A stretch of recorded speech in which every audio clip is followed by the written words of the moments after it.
नमस्कार। बहस के नंबर 1 शो ताल ठोक के में आपका स्वागत है। आपके साथ मैं हूं प्रत्युष खरे। महाकुंभ में बाबा बागेश्वर की भी अब एंट्री हो चुकी है। आज 26 जनवरी के मौके पर बाबा बागेश्वर ने बिना नाम लिए मुस्लिमों पर सवाल उठाए और कहा कि आज सभी सनातनी तिरंगामय। लेकिन क्या कभी आपको उनके यहां ऐसा नजारा देखने को मिला है? उनके से बाबा बागेश्वर का सरोकार मुस्लिमों से था। तो वही महाकुंभ में आज अखिलेश यादव की भी एंट्री हुई। उन्होंने संगम में डुबकी लगाई, स्नान किया। हालांकि गंगा स्नान के बाद भी उन्हें कुंभ के इंतजाम में खामी ही नजर आई। वहीं बीजेपी ने अखिलेश से अपील की है कि वो अब महाकुंभ के इंतजाम को लेकर जो अफवाह फैला रहे थे वो कम से कम बंद कर दें। तो वहीं देश में एक ऐसा ब्रिगेड भी है जो हर बार सनातनी आयोजनों में खामियां गिनाता रहता है, फिर चाहे रामलला की प्राण प्रतिष्ठा का मौका हो या फिर अब महाकुंभ का। तो आज करेंगे इसी मुद्दे पर आज की बहस, क्योंकि तिरंगे के सम्मान में क्या मुस्लिम हिंदुओं से पीछे है, ये सवाल खड़े हो रहे हैं। सनातनी आयोजनों पर हर बार सवाल आखिर क्यों खड़े किए जाते हैं? अखिलेश यादव के महाकुंभ स्नान पर क्यों खड़े हो रहे हैं सवाल? और महाकुंभ की व्यवस्था पर अफवाह आखिर क्यों फैलाई गई? तो ठोकेंगे इन सारे मुद्दों पर ताल और जिम्मेदारों से पूछेंगे सवाल। लेकिन उससे पहले ये रिपोर्ट आपको दिखाते हैं।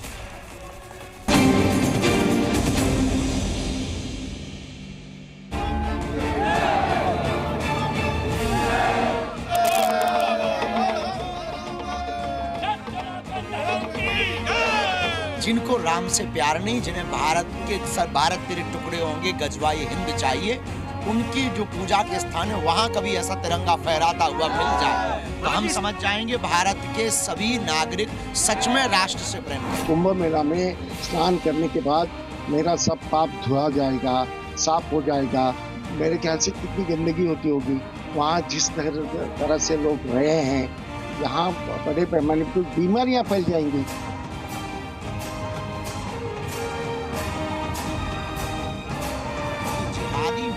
वाले लोग देश को तोड़ने का काम कर रहे हैं, वो अनवरत लगे हुए हैं। ये सब जिहाद है। सनातन है तो भारत है और भारत है तो सनातन है। सनातन बचेगा तो ये संगम बचेगा और सनातन है तो सेकुलरिज्म है। जितनी भी नदियां हैं जो माँ गंगा में जुड़ती हैं, कोई नदी साफ नहीं बह रही है, आज भी साफ नहीं है। हो सकता है कोई नाला यहाँ भी जुड़ा हो सीधा। कुंभ की महिमा को देखेंगे, व्यवस्था को देखेंगे, बिना देखे जो आलोचना कर रहे थे, अगर ईमानदारी से वो कुछ बोलेंगे तो जरूर इस व्यवस्था की प्रशंसा करेंगे।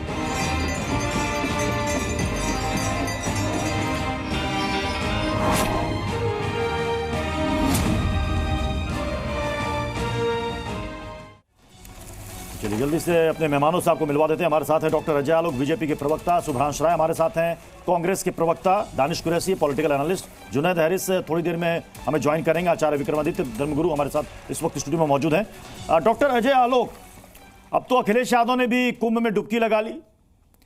बीजेपी बहुत सवाल खड़े करती थी कि कब आएंगे अखिलेश यादव, कब आएंगे अखिलेश यादव। उन्होंने हरिद्वार में गंगा भी नहा लिया और कुंभ में संगम में डुबकी भी लगा ली। लेकिन उन्होंने कहा कि आस्था का विषय है, कम से कम बीजेपी वाले इसे पॉलिटिकल इवेंट ना बनाएं।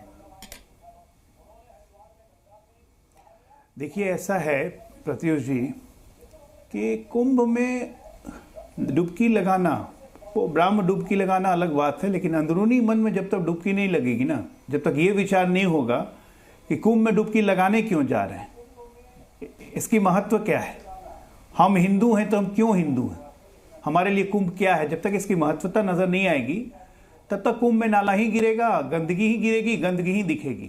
पहले अखिलेश समझ जाए हम हैं कौन। अरे हम तो वो हैं जो धरा पे बाण मार के धारा निकाल देते हैं। हम वो हैं जो गोवर्धन को उंगलियों पे नचाते हैं। हम वो हैं जो ये सोच के चक्रव्यूह में घुसते हैं कि जिंदा बाहर नहीं निकलेंगे। हम ऐसे राम की औलाद हैं, हम ऐसे हिंदू हैं। इसलिए जो हिंदू होने पे अपने आप को गर्व करेगा, जो अपने आप को राम की औलाद होने पे गर्व करेगा, वो कुंभ जाके पहले अंदरूनी स्नान ले लेगा, तब बाम स्नान लेगा, तब तो कुंभ की डुबकी का मतलब है। नहीं तो फिर क्या है? नहीं तो डॉक्टर अजय आलोक ये बताइए कि अखिलेश यादव ऐसा क्या करें, अखिलेश यादव ऐसा क्या करें कि आप मान लेंगे कि वो हिंदू है? भाई हरिद्वार में उन्होंने गंगा स्नान कर लिया, उन्होंने कहा मैं फोटो खिंचवाने के लिए नहीं जाता, ये निजी आस्था का विषय है। उन्होंने हरिद्वार में भी डुबकी लगा ली, कुंभ में भी लगा ली। फोटो कहां से आ गई? प्रत्युष जी, हमें कोई दिक्कत नहीं है, आप फोटो भी खिंचवाइए, लेकिन ये कहना कि मैं फोटो खिंचवाने नहीं जाता, तो उनके ट्विटर हैंडल पे फोटो मैंने तो नहीं डाली, आपने तो नहीं डाली, स्वाभाविक है उन्होंने ही डलवाई होगी या उनके किसी आदमी ने डाला होगा, इसलिए ये कहना कि हम फोटो नहीं डालते तो सब बेकार की बातें हैं, समझने वाले समझ जाते हैं, ज्यादा उसमें एक्सप्लेनेशन करने की जरूरत नहीं है।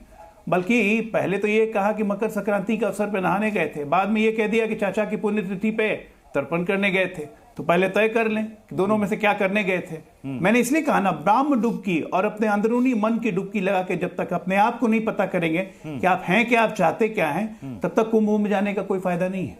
शुभ्रांश राय अखिलेश यादव को आज अगर आस्था पे प्रश्न ठीक है, शुभ्रांश राय जी, ऐसा क्यों है कि दलवाई साहब को ऐसा लग रहा है कि वहां पर डुबकी लगाने से बीमारी फैल जाएगी?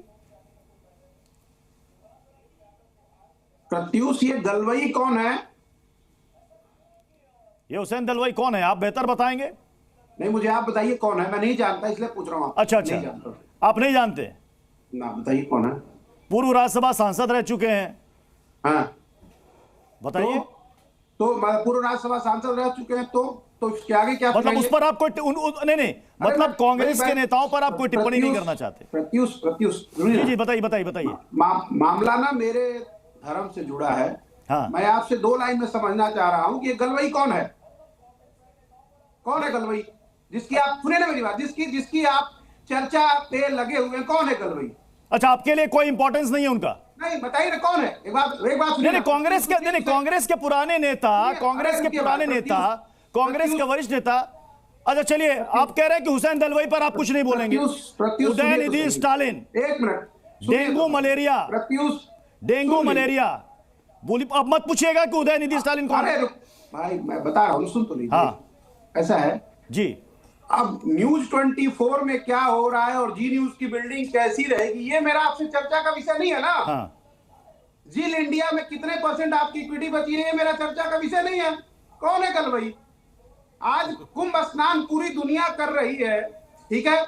हाँ। जहां पे हर कोई जो है, हमारी आस्था हजारों साल से जुड़ी हुई है, उसमें क्या गलवई और क्या नलवई?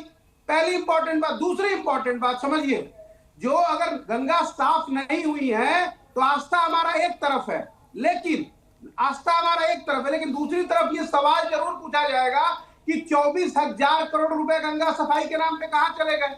डॉक्टर अजय आलोक ने बड़ा सुंदर बात, बड़ी अच्छी बात कही कि पहले अंतर मन को नहाइए, फिर बाहर मन से आप बात करिए।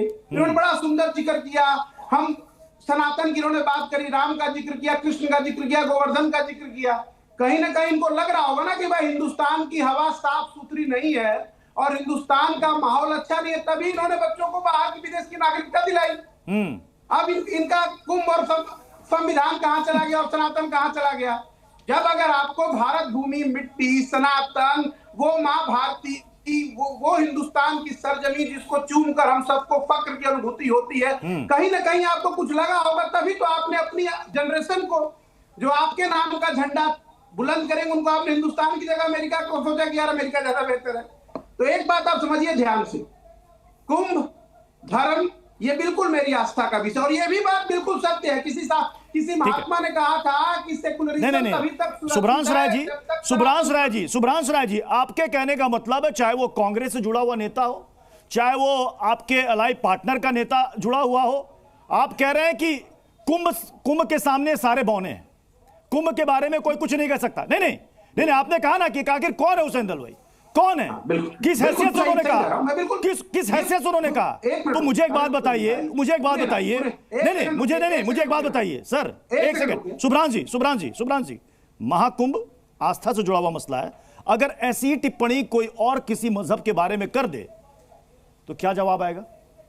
अरे मान्यवर, रोज शाम को टेलीविजन पे 5 बजे से लेकर 11 बजे के प्राइम टाइम पे दूसरे मजहब पे इसी तरह की टिप्पणी आपके सामने, आपके स्टूडियो से बैठ के करते हैं, और तब आप मोटे मोटे अक्षरों में लिख देते हो कि इसमें हमारी कोई जिम्मेदारी नहीं है, व्यक्ति का निजी विचार है।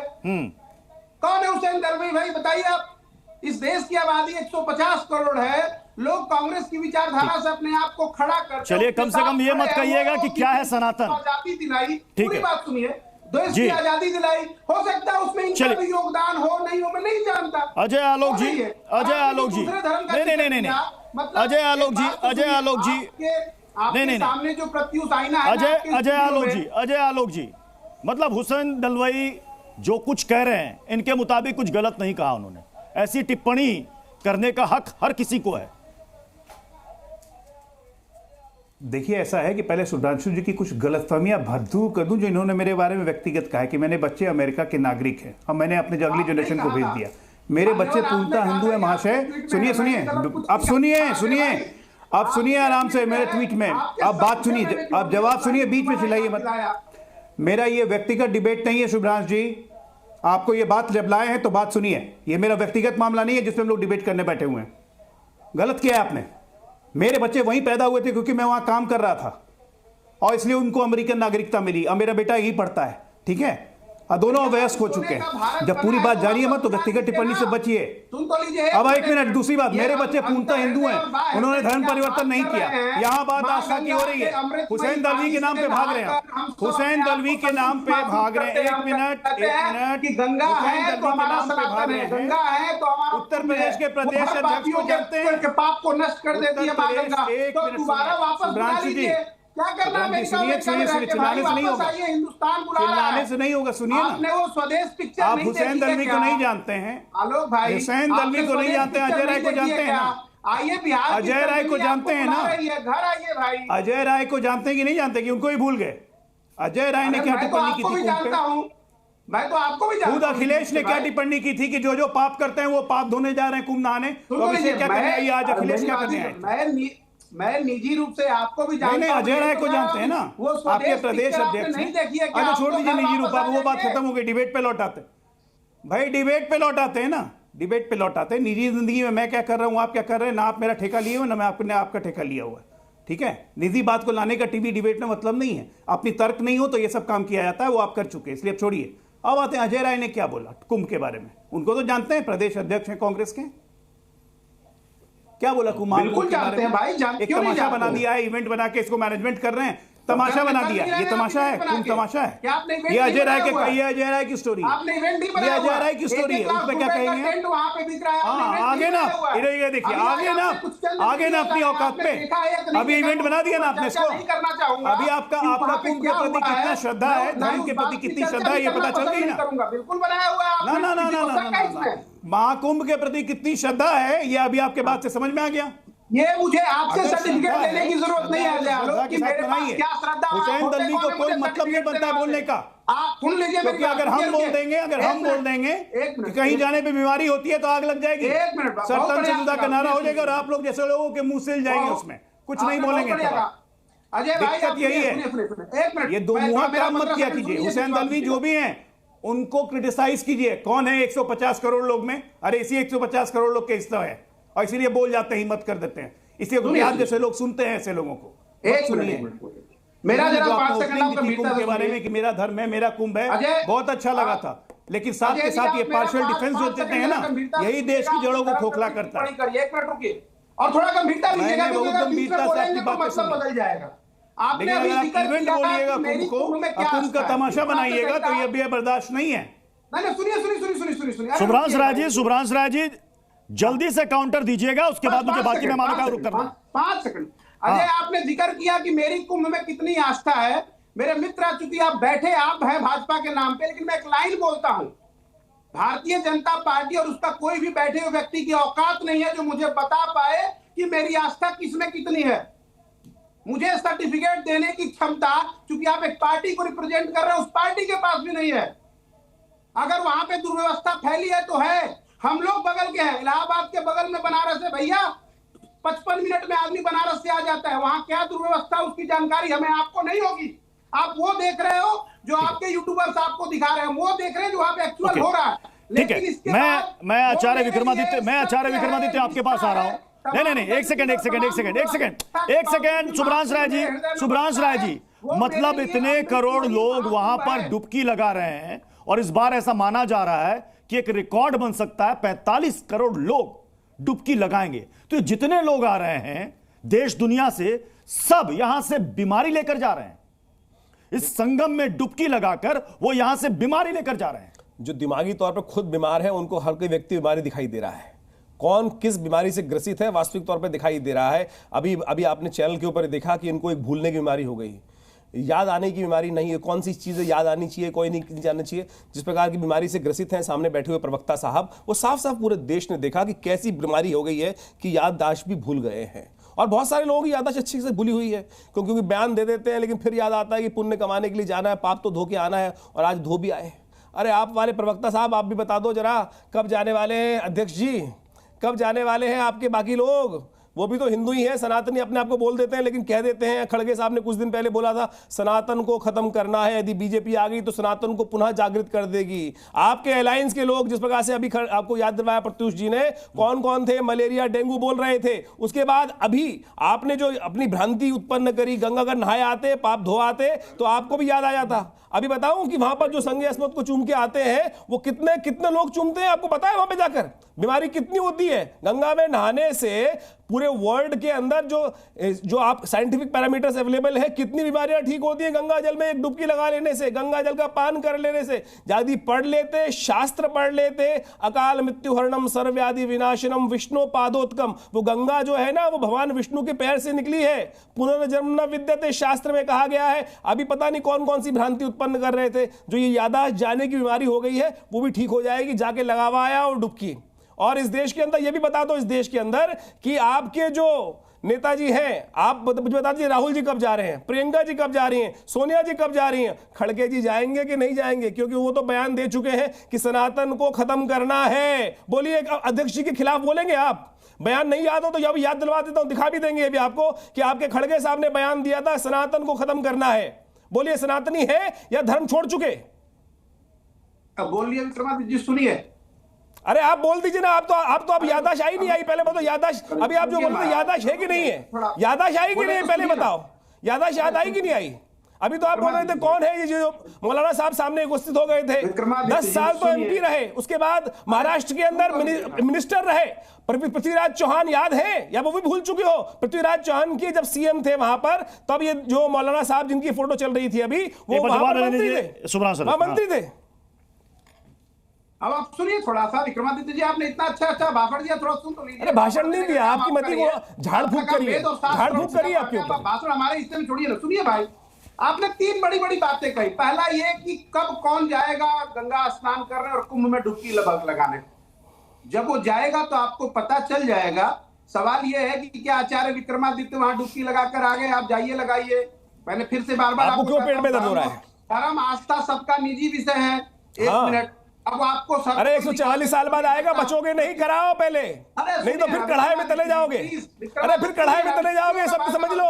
अरे शास्त्र इतना बढ़िया प्रमाण दे रहा है, क्या आप हज पे बोल सकते हैं? मैं कह रहा हूँ, एक सीधा सीधा प्रश्न है कि क्या आप हज पे बोल सकते हैं? लोग हज में भी अपने पापों को क्षय करने जाते हैं, जितना आप अगर नहीं पढ़ा है तो मैं कह रहा हूँ, क्या बोल सकते हैं हज के ऊपर कि हज करने जाओगे तो वहां बीमारी लेके आओगे? बोलोगे क्या? बोलो सुब्रांश राय, बोलोगे कि हज के ऊपर आप जाके, आप नहीं बोलिए क्या हज के ऊपर ऐसा कमेंट आएगा तो उसकी भी इसी प्रकार से बोलोगे? कौन है?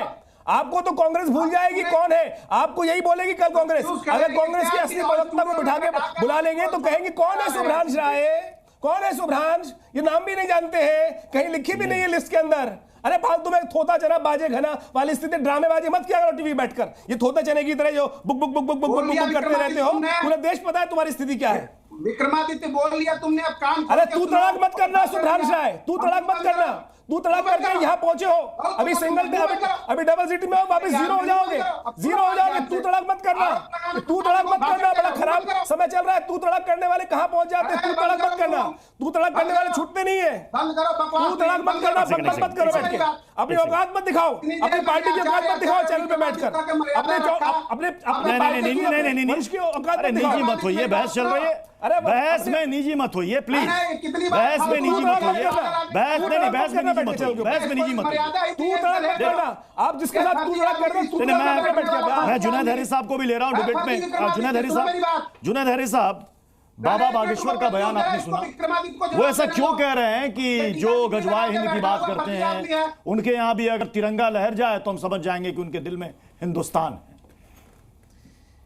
है। शायद अब उनके बारे में मैं क्या कहूं, अब बाबा हैं। हाँ, तिरंगा उन्हीं के दिल में बसता है अगर मैं ये शब्द कहूँ तो कुछ बुरा नहीं होगा, इसलिए कि तिरंगा के लिए जो कुर्बानी और तिरंगा के लिए जो कुछ भी लुटाया वीर अब्दुल हमीद ने, ब्रिगेडियर उस्मान ने, ये उनको भूल जाते हैं। अब कैसे हम तो उन्हीं की परंपरा को लेकर आगे बढ़ रहे हैं। उस वक्त का सबसे बड़ा जानकार मौलाना अबुल कलाम आज़ाद के हम जानशीन हैं, जिन्होंने साफ तौर पर कहा था कि अगर इस मुल्क को आज़ादी मिले और हिंदू और मुसलमान अलग अलग कर दिए जाए तो हमें वो आज़ादी भी नहीं चाहिए। हमें समझ में नहीं आता। मौलाना साहब हुसैन दहलवी पे क्या बोलेंगे? जो हुसैन दहलवी पे आप बोल दीजिए, अच्छी अच्छी बातें आपने बोल दी।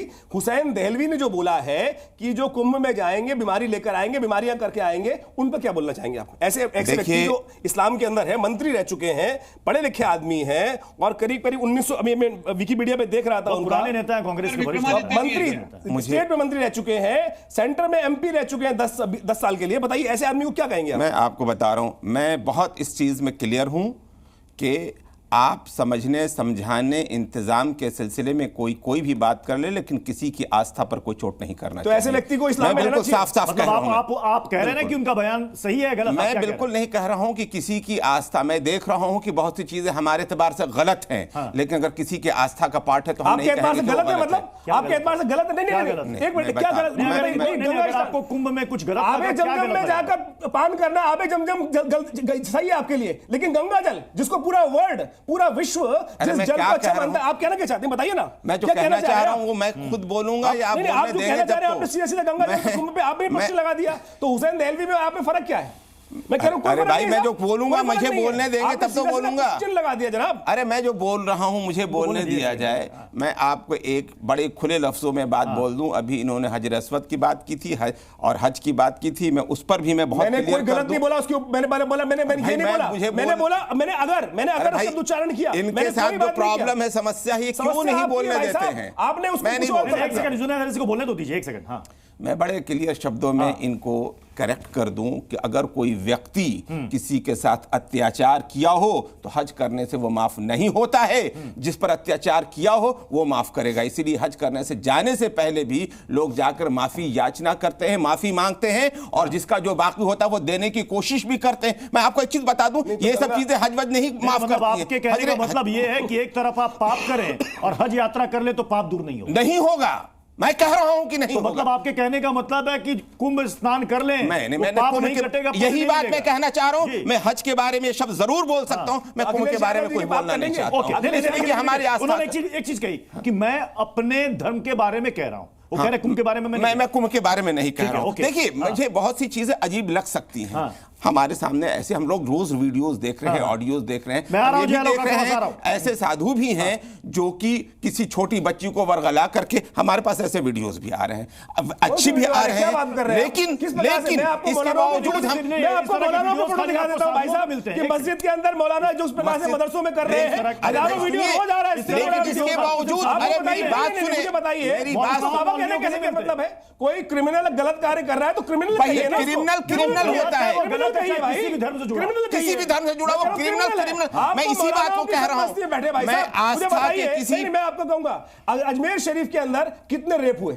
बिल्कुल गलत है, सजा मिलनी चाहिए। मैं कह रहा हूं, अरे मैं कह रहा हूं सजा मिलनी चाहिए। सरपरस्ती कर देते हैं। नहीं, सरपरस्ती नहीं, गलत को गलत कहना चाहिए। कितने रेप हुए वहां पर? कितने लड़कियों की जिंदगी खराब हुई? मैं कहता हूं कि उस केस को दोबारा अगर उन लोगों को सजा मिले तो मुझे खुशी होगी कि इस्लाम ये चाहता है कि मुजरिमों को खत्म किया जाए, चाहे वो अजमेर में हो चाहे कहीं पर भी हो। मैं बिल्कुल उसका समर्थक नहीं हूं, मैं इसी चीज को कह रहा हूं। लेकिन जहां तक आस्था का विषय है, मैं बहुत क्लियर हूं कि किसी की आस्था के हवाले से मैं दानिश कुरैशी आपके पास आ रहा हूं।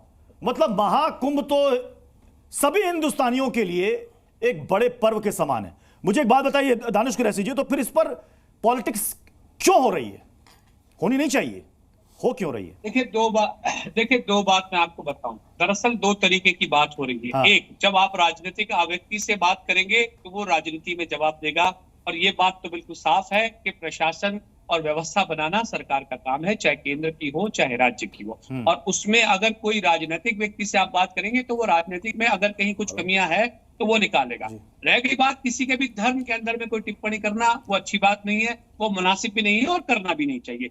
मैं ये कह रहा हूं कि अगर किसी राजनीतिक व्यक्ति से आपने पूछा है तो वो राजनीतिक व्यक्ति जवाब तो देगा कि भाई आपने करोड़ों रुपया जो खर्च किया है सफाई के लिए, तो उसका जवाब तो देना पड़ेगा। अब सरकार अगर इसकी आड़ में, उसकी बोर्ड में छुपने का प्रयास करेगी भारतीय जनता पार्टी की लीडरशिप, तो मुझे लगता है कि इसमें तो सवाल आपको पूछना चाहिए प्रत्युष जी। इस पे सवाल जो है हमारे आचार्य जी को पूछना चाहिए कि भाई अगर किसी ने सवाल उठाए हैं और अगर उसमें तथ्य है, अगर नहीं है तो विक्रमादित्य जी कह दे कि नहीं भाई बहुत अच्छा सा है और कहीं कोई परेशानी नहीं हुई है। ऐसा तो मुश्किल, ऐसा तो माना नहीं जा सकता, क्योंकि इतना बड़ा प्रोग्राम है, उसको मैनेज करना भी आसान नहीं है। कहीं ना कहीं त्रुटियां होती हैं, चाहे किसी भी तरह के, अगर अजमेर की बात की जाए तो वहां भी कुछ प्रोग्राम होगा या और किसी मजहब का भी होगा, बहुत बड़े लेवल पे अगर प्रोग्राम है तो उसमें सवाल उठेंगे, लेकिन उन सवालों को निराकरण करना एक अलग बात है। और आप राजनीतिक तौर पर उसका डिफेंस करते हैं। आचार्य जी से मुझे ये अपेक्षा नहीं है। मैं ये कहता हूं कि अगर कहीं कोई दिक्कत, 10 सेकंड, अगर कोई जेन्युइन परेशानी का सवाल आज दिन तक मैंने आचार्य जी के मुंह से कभी नहीं सुना। वो हमेशा से ही मुझे है तो वो आध्यात्मिक, लेकिन वो हमेशा से ही राजनीतिक तरीके तौर से भारतीय जनता पार्टी के। ठीक है, मैं नहीं विक्रमादित्य जवाब दीजिएगा उससे पहले अजय आलोक काफी देर से कुछ कहना चाह रहे हैं। अजय आलोक आपका point, 1 second. Ajay Alok 10 second में अजय आलोक 13 तारीख को यह महाकुंभ शुरू हुआ, 13 दूनी 26। त्रुटि की जहां तक बात करते हैं, एक अग्नि की घटना हुई, उसके आधे घंटे के अंदर काबू पा लिया गया, कोई जान माल की क्षति नहीं हुई।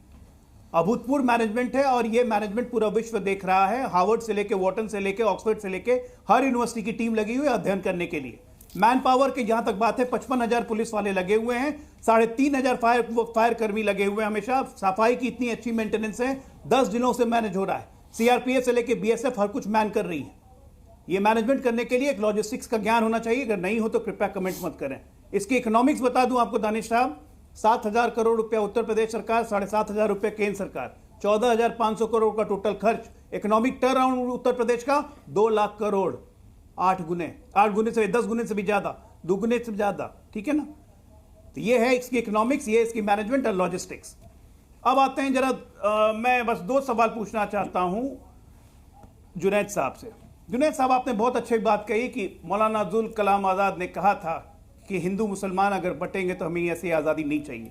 ठीक है सर। क्या मुसलमानों ने मौलाना अब्दुल कलाम साहब की बात मानी? बंटवारा हुआ या नहीं? बिल्कुल, एकदम यही मानी है और उसी के जानशीन है और उसी नक्शे कदम पर चल रहे हैं। अब समय यही इजाजत दे दूसरा सवाल सुन लीजिए। हम उसी को मानते हैं और इसके अलावा सारी चीजों को नकारते हैं और इसीलिए आज की लड़ाई भी हमारी हिस्से की है। बहुत बहुत शुक्रिया आप सभी मेहमानों का हमारे साथ इस डिबेट में जुड़ने के लिए। तो ताल ठोक के में आज बस इतना ही। खबरें लगातार जारी रहेंगी, आप बने रहिए इसी न्यूज़।